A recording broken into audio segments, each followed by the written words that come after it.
დედამიწის საერთაშორისო დღესთან დაკავშირებით ერთიანი ნაციონალური მოძრაობის ახალგაზრდული ორგანიზაციის ინიციატივის ჯვრის მონასტრის მიმდებარე ტერიტორიაზე დასუფთავებისა და გამწვანების აქცია მოეწყო.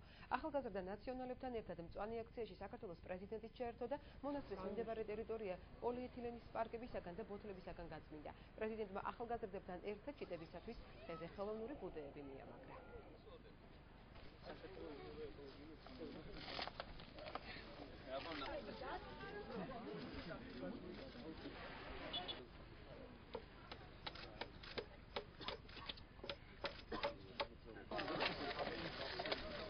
ზემოთ გადმოსახედეთ და დაწმეთ თავის ფოკლეს სილამაზს.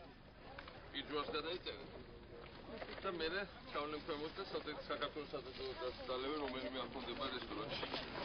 ოღონდ გზაში ჩავლა ჩამოვარდა საქართველოს საკუთარ ქვეყანას ვარიანად დააბრძოლა.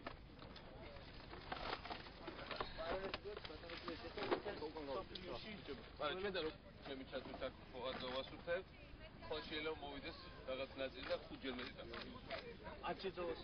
მაინც დავასუფთავებ. This is also visa. Ყველაზე ჩვენთან დაასუფთავო. ეს არის დედამიწის დღე და დევიზი არის ამ დღის რომ მთელ პლანეტაზე მილიარდი მწვანე საქმე გაკეთდეს.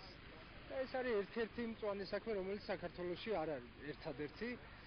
გარემოს დაცვა არის მსოფლიოში ნომერ პირველი თუ არა მეორე პრიორიტეტი მაინც. საქართველოს სათანადო უერთდებით ამ ღონისძიებას.